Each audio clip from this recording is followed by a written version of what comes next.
Hello again, Steve here, and today I'm going to talk about what I'm going to call "We're always only just one hook away." Now, what does that possibly mean? Well, there was a guy, probably one of the best uh, sort of streetwise psychologists in the history of humanity, known as Gary C. Halbert, and he wrote a number of books, and he actually wrote this one when he was in federal penitentiary for mail fraud, which those of you who know how suspicious I am of government might actually mean that he was a good guy. Didn't actually harm anybody, at least as far as I know. Anyway, that point aside, what I wanted to share with you today is something I shared with a group last night, but then forgot to turn my iPhone on to record it. And it had to do with how an organization or an individual could improve their odds to getting what they want in life, right? Because I made the point that, and everybody agreed, and I think you'd agree as well, that a lot of what we get in life, a lot of the value we get in life, a lot of the enjoyment we get in life, and all that sort of thing, comes through our association with other people, like-minded people, etc., right? And I started out the presentation by asking a question, and I directed the question at various different people in the audience, which is that, what is it that you really want in life, that you could summarize right down, boil it right down into one word? What is it that you want in life? Well, the first person I asked said security. The next person I asked said health. The next person I asked said happiness. And as you can imagine, these are basically root, getting down deep inside of ourselves what we want. It's not necessarily an object of bling bling, right? An object of bling bling we might want, but when we really start to analyze it, there's something down in behind that. It could be status, it could be whatever. It's something, it begins to answer that why. And of course, you could say that that'd be an ongoing process of why, but it's certainly an interesting question. And then I basically made the case that I presented that that's what I wanted to share tonight. I wanted to share a way that we could help ourselves improve our odds of getting that, but also helping others as well along the way, because it sort of goes hand in hand, right? You see, what I was presenting to this organization as how they could help their organization be more healthy and so on. But also I made the case that this could just be translated into what it is that we want individually as well. And I hope to be able to make that case as we go along here today. Now, I had drawn on the board, as you can see here, it's not very clear, but I had a picture of it. It's a rectangle. It's a rectangle here with some things inside of it. This is to represent a classroom, because this organization that I was at, they teach stuff. So what they have in there is they have a teacher's desk, they have a seating arrangement with chairs and stuff like that. And then they also have, of course, right, like any educational program has, they have information that's there. That's ostensibly, that's the value of it, right? Now, they want to maintain the value that's there. If the value drops, the people leave. If people leave and nobody knows what's going and nobody knows about it, nobody comes in. So not only do they want to maintain the value, they also want to maintain the publicity of that value so that people would move in, right? So I'm just going to make the case of this and then hopefully be able to get into how this can help us individually as well, as opposed to just this case study, right? So this here exists in its own little realm, just like we do in a way. But we also, and this also exists in a world, like a big blue ocean of world, right?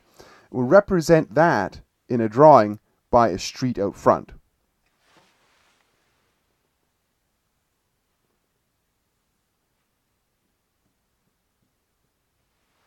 Like that. That's the street out front, which has this mass number of people walking upon it, and they don't know about this. It's like if that was you, and you wanted somebody to participate in your life, say it was to find the ideal spouse that you are, as an example. But there's no way of these people knowing about you. Then there's this void, this gap in here, right? How can we bridge that gap? Well,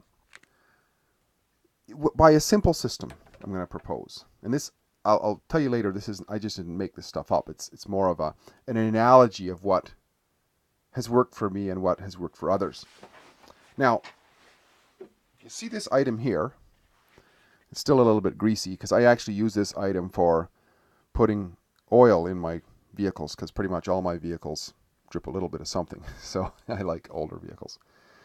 And very often there's quite a small hole in which to put the oil. And at the same time, if I'm pouring and there's a bit of wind, or if I'm not pouring straight, if I was to try to pour directly into that very small hole, I could end up spilling it all over and it not being very effective. But if I use this, then it's more easy for me to pour into it, right? So imagine if we had something like this, sort of like a big catchment mechanism pointing towards the great world that we want to get in contact with.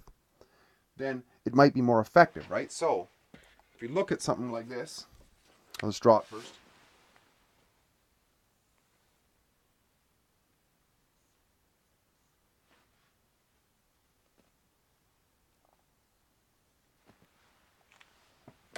If we had something like that, then it would be much more easy to funnel or to channel people into our lives or into our organizational life. And there's a door here into our world, right? But this makes the door easier to see in a way. It's seen, but we still have to be able to attract those people. So if we go fishing, what do we use? We use a hook, right? So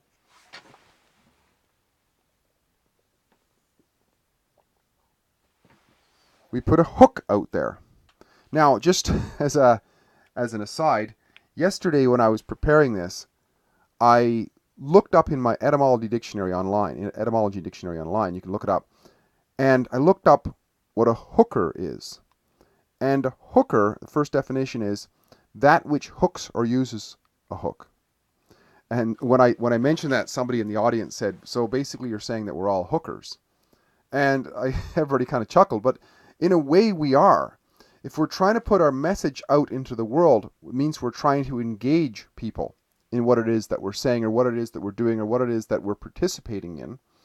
And therefore, by that definition, we are hookers. Now, what we want to do is, if this hook doesn't work, we want to put out multiple hooks, because everybody has a different flavor that they want in life.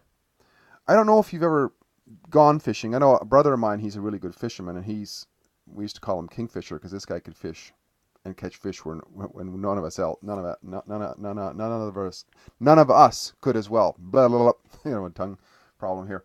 So, but he had a tackle kit, where the rest of us, like myself, I'd go down there with a little alder branch and a string on it and a hook, and I wouldn't catch anything and throw it into the lily pads and stuff, because I didn't really care. But he had this whole tackle box, different kinds of hooks and different kinds of flickering things and all kinds of dragonflies and you name it. Because he'd keep on changing different hooks if he wasn't catching something, and lo and behold, something would work. Because fish, like human beings, they're different moods on different days or something. I don't know what it is, but so to be more effective, we have to put that variety of hooks out. Try different hooks, all right?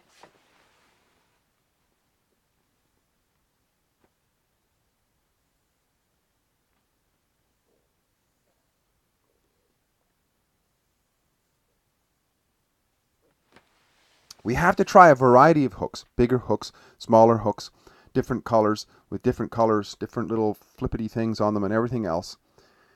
Because now here's the thing. What I found out years ago fishing, if I just drop my hook in there, because I tried it one time, maybe I don't need to put bait on it, just drop my hook in there, I could stand there forever, and unless I just so happen to yank it up underneath a fish and jig the thing, I wasn't going to catch any fish. So what I had to do was we had to put bait on the fish. And depending on what kind of fish and their mood and so on, you have to use different kinds of bait.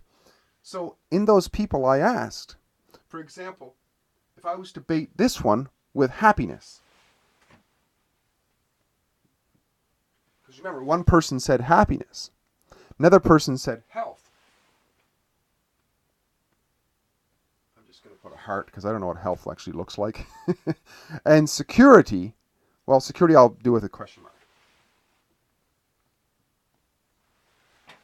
Security over here. So now when those three people are walking by, they see their core interest. And it makes them look. It makes them look at the funnel, right?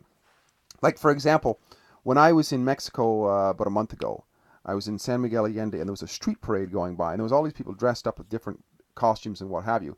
And there was this one costume that was about 16 feet high. I kid you not, or maybe 12 or something high anyways. And it was like a structure, and the guy had a little slot to look out, but it looked like this giant walking down the street. So it caused me to look. Now, it didn't cause me to do much more than look, but at least it got the attention. And that's what the hook and the bait does. The hook and the bait causes people in our lives to look at us. And all we have to do is drive down the street where there are hookers, and they dress themselves up in a certain way. So not only is there a product, to say that very non-judgmentally, but the reason they're dressed a certain way is to create the hook to look, right? The hook to look. Now, in order for them people, because we can't just, not like fishing we get a hold of them and we just pull them in. We can't literally pull people in. We're not the government, right? We have to voluntarily persuade people to come into our lives. We can't go out and just grab somebody to be our spouse. Not in this world anyway. We have to encourage them in some way and create value. So, in here, we have to, along the lines of the bait, we have to have a message which is appealing.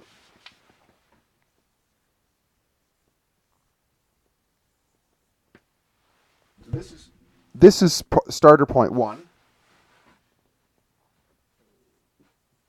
And that's 2. That's stage 2, is the message. And provided the message is on point with the bait, it's in compliance with the bait, then the person will continue to move towards our organization or into our lives, right?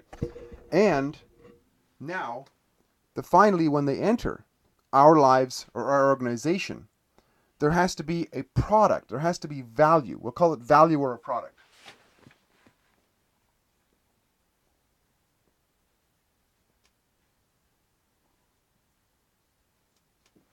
Value or product which satisfies the desire. Whether the desire is a point of pain or a point of desire. It's what the hook and the bait sort of got that mojo going or whatever initially, got the interest, it inspired interest enough for them to look. They looked at the funnel, they saw a message, they walked into it because it was appealing to the bait. And then when they got here, they found the solution for that initial want or pain point. In which case, they stay. In which case, if they don't find that, they leave. Exit door, out. Out they go. Never to return, right? Now, I'm just going to ask a little question here. I'm sure most people, if you're listening to this, you have probably been in situations before, say relationships, because most of us can relate to relationships. There was initial hook, interest. There was an appealing sort of message. There was something there initially, right? But all of a sudden, when you get into that person's life, all of a sudden, they're not quite the same as the promise initially, are they? So what happens? We get out, usually, right? Hopefully. So, if we can, whatever it is that we're doing in life, developing a business, developing a church group, developing an educational system, in our own lives, getting a job, whatever it is, however we present ourselves with our initial hook, provided that the message continues to draw the person we are hooking or baiting, draws them in legitimately because it's in compliance with this, and provided that we deliver upon this, we will have excellent match. And and of course, the value that we get out of life so much has to do with people who are involved with us in whatever way, in business, in personal relationships, or whatever. They're involved with us, so we get a quality of life sort of byproduct of that. So the more effective that we can be in finding out what it is that people want, what is their happiness, what does health mean to them, what does security mean to them, and so on. And then if we can provide that message that fortifies what they want, and then we provide a solution to that. If we can do that, we are certainly just one hook away. Now, just so you know, I didn't make this sort of stuff up. A lot of this stuff comes, I mentioned Gary Halbert there. I'll also mention a book I read fairly recently called Expert Secrets by Russell Brunson. And his mentor was the great Dan Kennedy. And his mentor was the great Gary Halbert. And one of his mentors was the great Joe Carbo. And a lot of these guys were talking about making money. But in order to make money voluntarily, unless we're stealing from somebody, we have to make the case to somebody to voluntarily give us money, which means that we have to provide, an equal value, or we have to exchange a value, right? We're not just stealing from people because we're not the government after all. Now, I'll make the case that, there's something about being salacious in a way. It's not that I necessarily agree with it, but if nobody else it has the greater responsibility to make sure that people are seeing what we see as value in the world. So that hook is important, but we want to make sure we don't, misrepresent, and over sensationalize something and then not be able to deliver on it. However, we can learn from sensationalism. That's for sure. We can learn from it. Like, for example, Gary Halbert, he used to talk a lot about headlines. And if you write the right headline, you can get people's attention. And only when you can get people's attention can you begin to talk to them. If people are just walking by as a sea of humanity, you could stand there as a very, very lonely person. But we have to get people to look at what we're doing, right? And he used to use things like the National Enquirer, the tabloids, because after all, there's a reason why these things exist over and over again, because they continue to throw trashy sensationalism in front of people, but it gets people's attention. And now, how can we use that to not be trashy sensational, right? We can learn from them. It's because it's interesting. It gets down into people's sort of emotions, is what it is, right? He used to say, for example, Gary Halbert used to say, is if you ask people who reads the National Enquirer, nobody will admit it. But the sales point to otherwise. And if you ask people how many read the Bible, very few people will admit to reading the Bible. But back in the day when he was saying, he used to say that more people read the National Enquirer in a week than have read the Bible since the beginning of time. And for example, this copy that I have right here, this copy that I have, it says that dying queen gives blessing. William seizes the throne from Charles, declares his own father unfit to rule. Compare that to Holy Bible, right? It's more sensational. Now, it's trash stuff for sure, but we can learn from it. And what we can learn from it, in the same way that I learned from that big tall mannequin of a character walking down the street, it was just twice as tall as everybody. It stood out in some way. How can we make ourselves stand out so that we are one hook away? Just a question. Steve here again, great chatting. Hope you enjoyed this. If you like what I'm doing, please like, subscribe, and share. We'll talk again soon. Bye for now.